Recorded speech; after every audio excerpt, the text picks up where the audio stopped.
Hello, I'm Sean Lay. Welcome to the programme which brings together newspaper columnists from the UK with foreign correspondents who write, blog and broadcast to audiences in their home countries from the Dateline London. Here in the studio with me are Stephanie Bolson, UK and Ireland correspondent for Germany's Welt media group, Polly Toynbee, who writes a weekly column for the British newspaper The Guardian, and Henry Chu, who's deputy news editor at the LA Times in the United States. Warm welcome to all of you. Lovely to have you back all around the table again with us for this programme. Now, on the home front during World War II, posters admonished civilians, careless talk costs lives.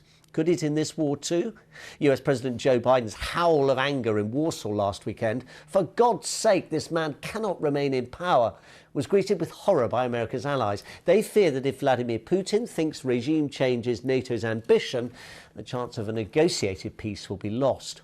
On the Russian side this week, careful, deliberate, calibrated talk of a decision to radically, by a large margin, reduce military activity in the Kyiv area. More of that in a minute. Let's start, though, if we may, Stephanie, with the news that has bubbled around, particularly affecting Germany, but other European countries as well over the last couple of days. Was there or wasn't there a threat by Putin to switch off the gas if he didn't get paid in rubles? Well, for the time being, it doesn't look like he will switch off the gas delivery. But as you say, it's really important to understand it's not only Germany. It's pretty much the whole of Europe, especially Central Europe, Eastern Europe. Some countries that are almost 100% dependent on Russian gas deliveries.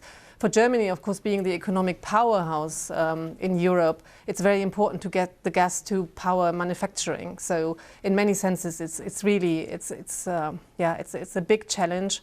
Now, Putin then demanded that from now on his customers had to pay in rubles, which helped him a little bit because the ruble went up, energy prices soared even more. Yeah. But he found, at least in the case of the German government, the German chancellor being very strict, saying, no, we are going to continue, or the companies in Germany are going to continue paying in euro. These are the contracts. And actually now there has been a little change because they now have to pay on the Gazprom bank. Right. They can still pay in euro. That's not a sanctioned bank, so they're allowed to do that. It's not a sanctioned bank. No one really understands why Putin did this. Even the German government has said we have to take time and look into these new instructions we're getting. What is important to say, though, is that I think it was Tuesday this week that the German government triggered the first level of emergencies. Right.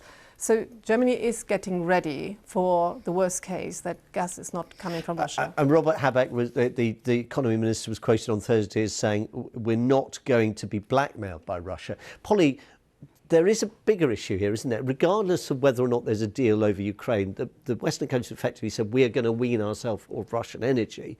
Presumably there's a risk, therefore, that that's a bit of a disincentive for Putin. Why would he settle early if we're going to abandon his real cash cow anyway? Oh, it's very self-defeating policy for him. And for one thing, it's quite difficult for him technically to turn it off. When the FT has been writing about this, that if he switches it off, it then becomes very expensive and very difficult to turn it back on again. But certainly, Europe needs to learn the lesson, and fast, that we've got to get off gas wherever it comes from. Wherever it comes from in the world, it's mostly from unpleasant governments who will blackmail us in one form or another. It's got to be sustainable energy. I think probably the Germans made a mistake in deciding that they were going to go no nuclear. This goes back to Angela Merkel just after Fukushima. Yes, and she said, right, no nuclear, which would be okay if it had been other sustainable things instead. But the idea that you substitute that with extra dependency on Russia looked a bad mistake. What about this winter then, Stephanie? Is there worry in, whether it's in Berlin or Brussels or elsewhere, that actually, regardless of what happens in Ukraine, President Putin could up the ante again? Yes, of course. I mean, there is worry, and that is the reality, because Germany does not have enough fuel to heat households, and especially when it comes to industry. And actually, the German industry, while of course they are supporting the government by saying there's much more at stake than the German economy, but they are saying it will at least take 4 or 5 years until we could manufacture without Russian gas. And just to finish that thought, what is also, I mean, I completely share your point about that Europe needs to be independent of Russian gas, but you also have to guarantee social peace, and you cannot having millions of people losing their jobs and people sitting in cold houses. That's also a challenge for national governments. Didn't Germany and Austria already, though, say that they would perhaps start instituting rationing because of what was going to happen? So there is really the sense that the taps could be turned off or at least turned down, and this could present a real problem for the governments both in Germany and Austria. Yeah, of course. I mean, that's the reality as well. And that's why, of course, on the big international level, there's now a question, some countries who say we should actually bring this war to an end, that Putin really has to fail. And others are saying we need a peace faster in order to secure our peace back home. And that raises the question, Henry, about the peace negotiations. They were on again in Turkey Friday. How much risk is there that this extraordinary level of unity we've seen on the Western side on this question begins to fracture on at what level Zelensky should be prepared to compromise, at what level and how quickly we should move to some kind of peace agreement, and what kind of, normally unacceptable compromises may have to be made on both sides and for the West to accept? Well, I think the precept underlying all of this is whether you actually accept that these peace negotiations are for real, that they're not just smoke and mirrors, certainly by the Russian side, to try to be a delaying tactic of some kind so that they can keep on with the military pressure and continue the offensive in Ukraine. I think that when you look at what Russia is demanding, it's still been maximalist. There has been no real come down in the Kremlin's position. And you've already heard Zelensky, the Ukrainian president, talk about concessions he would be willing to make, although even then those would be subject to a referendum perhaps in terms of giving up NATO membership and having guarantors of peace who are the precise nations in NATO that Russia already objects to. So this just seems to be still part of the game that's being played. It's all been inconclusive after 5 rounds. Only the Ukrainians and Zelensky can decide in the end what they can tolerate, what they can bear. For those of us watching, it looks unbearable. You look at what's happening. You look at the tens of thousands of people being bombed and trapped in Mariupol and elsewhere, and the horror is so dreadful that it's very difficult for us to decide at what point is enough. Only they can decide that. And for as long as they want to go on fighting, we are morally bound to give them everything we possibly can to help them go on fighting. It is very important to us that Putin should be clearly seen to have lost and seen by his own people. But it's no good us saying, well, we'll fight to the last Ukrainian.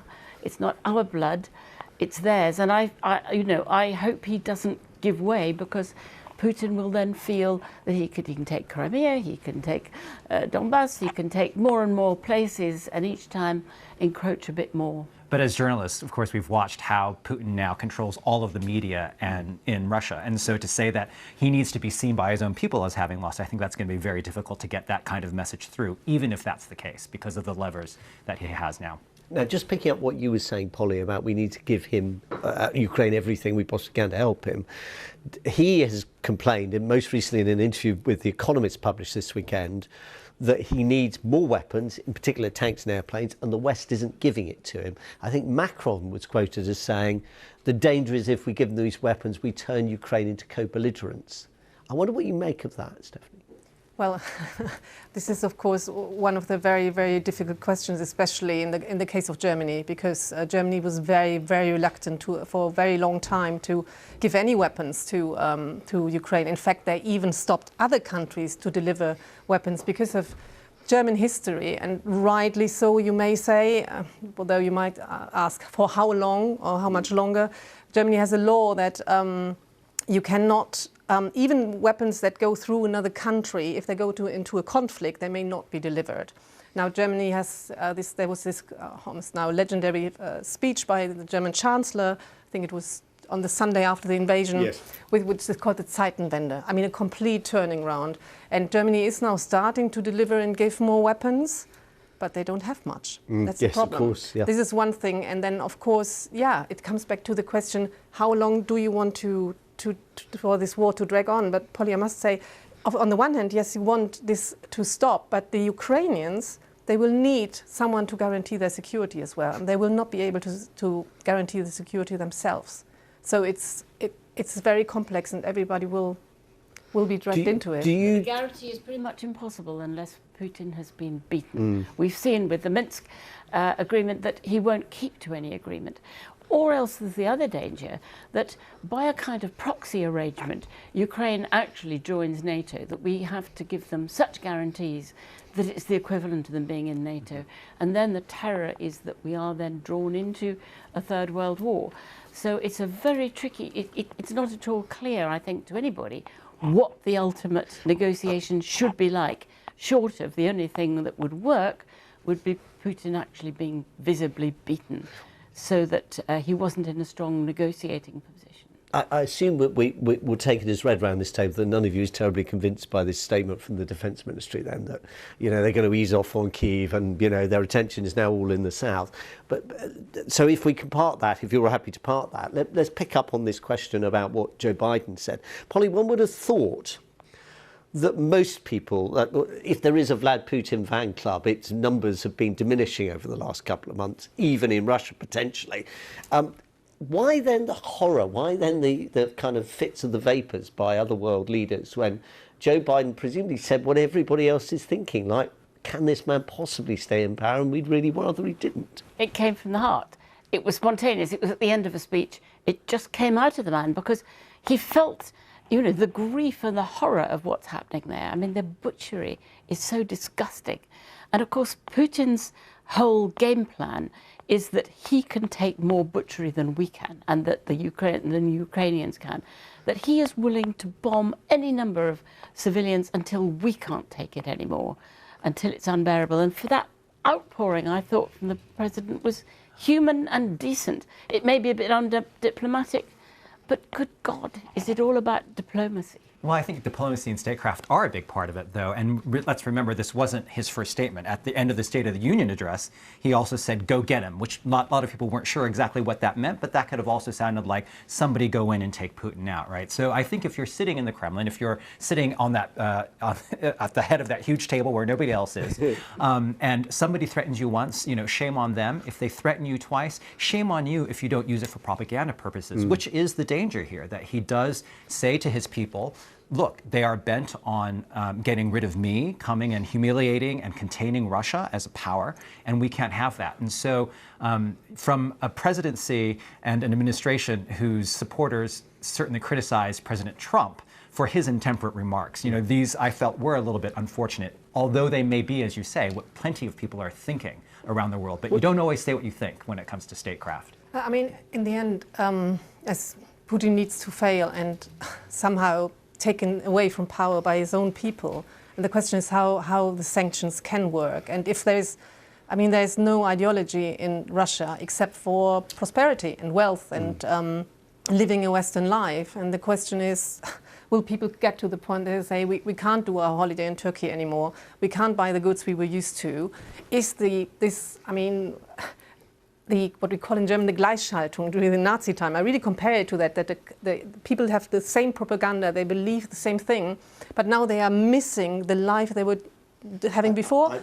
Is that enough? I've been reading, just as a sidebar, Hans Faluda's book, which was published in Germany just after the war, At Home in Berlin, and I've been really struck by the parallels. If that's a book crying out for an adaptation right now, or if there is a book crying out for it, it's that one. But I think there's a great danger. People compromising and not seeing things because they're just trying to hold on to what gives them security. It's really valuable to remember that very rarely are dictators overthrown. You know, look at our side.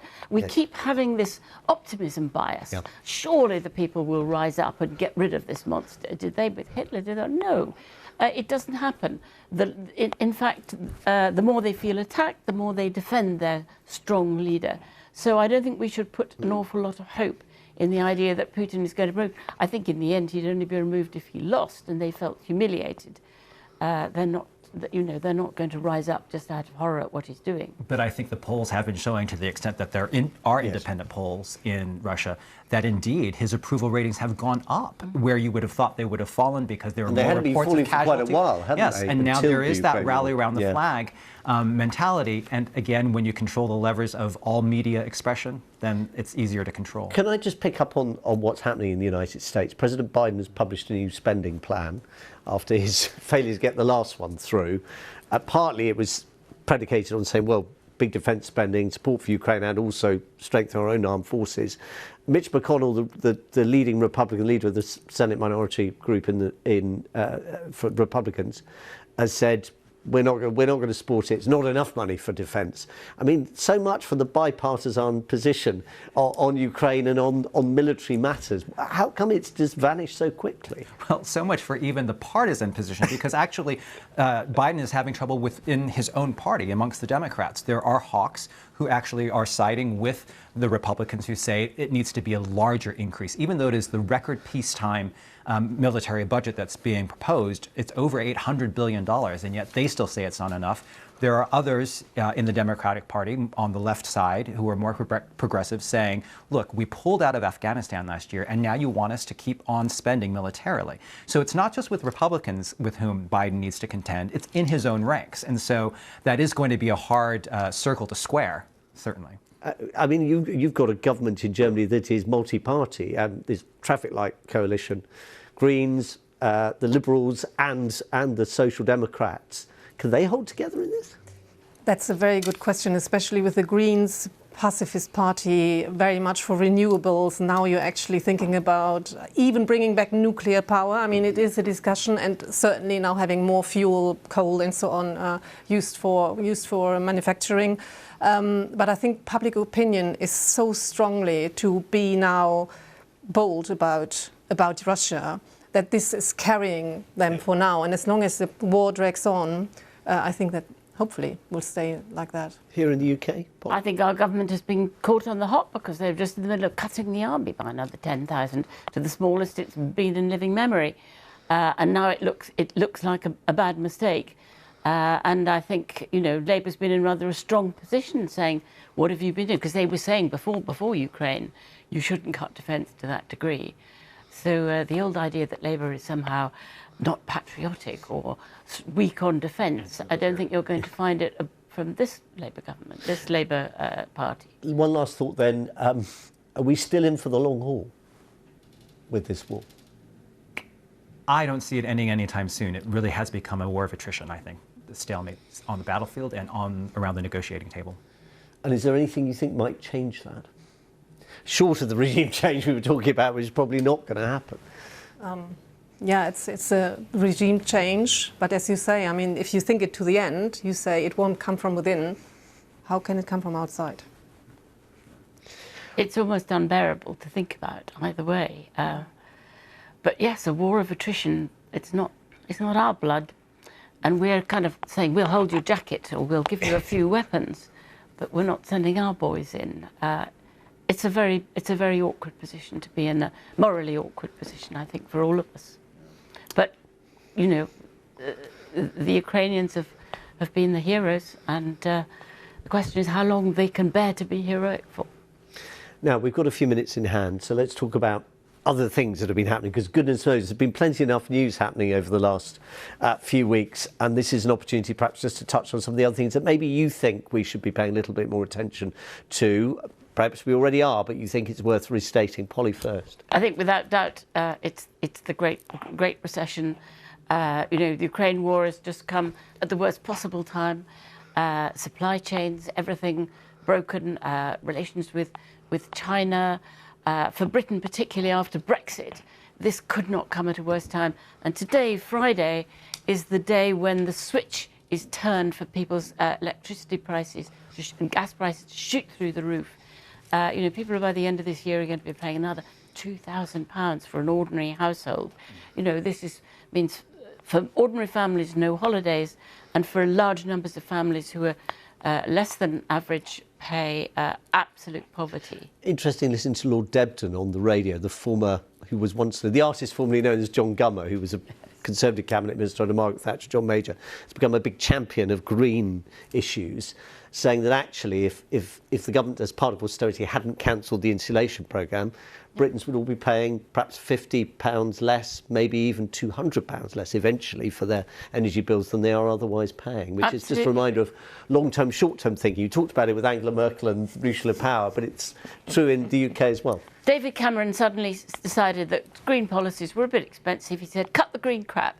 And all of the programme, for a massive programme for insulating people's houses, for onshore wind, which is the cheapest, for solar. The solar industry simply fell apart overnight. It was catastrophic. We would be in quite a different place now if those programs had followed on through from where they'd been founded by 2010. Given the way inflation is going and economic growth is not going, are you now worried about the possibility of stagflation, which was a horrible thing that was experienced in the 1970s? I think it's very hard to see where new productivity is going to come from unless you have a government that is a Keynesian government that is willing to invest, to borrow, invest in productive industries. I think we're in real trouble. We've got another austerity government making the same mistakes that they cut into. To be fair, arguably, and you could have a debate about this, we haven't got time for it this week, but you could say the same of the Labour government in the late 70s, that it found itself trapped in that same thinking, we've got to make cuts, because if we don't make cuts, it's going to be even worse. Well, it was imposed on it by the IMF. It had no choice at that point, but yes, it was the wrong thing to do, and the IMF were wrong. They should follow John Maynard Keynes, who said, you borrow, you spend, even if you have to dig holes and fill them up again, you promote your economy in every way you can, and you pull the borrowing back when it begins to have a good effect. There are doubts some people throwing things at the television even as you say that, but you've made your point. Stephanie, what's been catching your eye this week? It's a bit of a lighter story, and I must say, being a foreign correspondent in the UK, of course you have to cover the royal family. Whether you like it or not. I can imagine people here might not like it very much. I say I really enjoy it because they have given me a lot of good stories lately. And they were German originally. And they were German originally. Not good for them. Good for you. Okay. But I think they really, whether it's Harry and Meghan, the Queen, of course, there's a lot of, it's a mirror of our present. Yes. A lot. And I admit I was in front of Westminster Abbey on Tuesday because I had hoped to see the Queen, at least from afar, but she used the side entrance because she's very frail. This was for the memorial service for her late husband, who died a year ago. Yeah, which of course a year ago she couldn't have guests because of the pandemic, and this time there were lots of royalties there. And the interesting thing about it was, of course, that she chose her son, Prince Andrew, to come in, the Duke of York, to bring her into the church. And that was a very interesting Given moment. his problems with his private life and having to settle a claim for sexual assault brought against him in the United States by Virginia Giuffre. And that was seen as a very deliberate decision by the Queen to show her love for her son and to bring him back into the family, at least on this occasion. And if anyone could get away with that, I guess it was the Queen, because of her own personal popularity. That's an interesting point. It's a funny year for you as a Republican, isn't it, a Jubilee year like this? Well, yes. We'll take the holidays if they offer them to us. But, it's going to be Elizabeth the last. Yeah. I love the souvenirs where they managed to misspell which apparently now Jubilee is misspelled, I think, so they become a collector's item because they were printed wrong, which is a nice touch, a slightly ironic touch on royalty. Henry, finally, you've got something that was light. Yours is really euphoric in terms of the prospects. Well, in the sense that we've spent so much of this program talking about inhumanity, the inhumanity of war, whereas I think there was an incredible achievement talking about our common humanity and what actually makes us human. And that was the announcement that the human genome has been entirely sequenced, 100%. We had an announcement, I remember it, over 20 years ago when they had the big breakthrough of what they said was the sequencing, but there were still sections left that were not actually fully Explain done. what it means, because when you get into the genome and stuff, people all go, oh yeah, that's very good, but I don't really understand what it means. Well, it's really looking at the building blocks of the DNA that we have that make us who we are, that make us also different from chimpanzees, for example. And in fact, this last section that they finally did a breakthrough with, it was about maybe 8%, had been considered sort of junk DNA or the dark matter, that didn't really have much significance. But they've since discovered that actually part of those sequences show how we evolved into human beings. It also could tell us more about aging, about neurological conditions, cancer perhaps. And so this is a real triumph of just human ingenuity and scientific collaboration, because it was a collaborative effort, and shows that when humans really pull together as opposed to trying to kill each other on the battlefield, amazing things can happen. Last thought from either of you on that? That's about as good as you can get, and it's true. Scientific collaboration is the great hope. And for us in Britain, the great tragedy that we've pulled away from it with Brexit, and we no longer have the same level of scientific collaboration that we did have. I just, with the word sequencing, I always have to think of the pandemic, and that this country was very good at sequencing and much better than many other countries. And got us to vaccines. Vaccines. And which is why we're all back in the studio together after 2 years, almost 2 years of not being in the studio. Henry Chu, Stephanie Bowles and Polly Toynbee, thank you all very much. Lovely to see you here again. Lovely to see you too back home, or at least to know you're there, whether you were throwing things at the television or not. The fact is you're watching and listening, and we really appreciate that. Dateline London is back at the same time next weekend. From all of us, goodbye.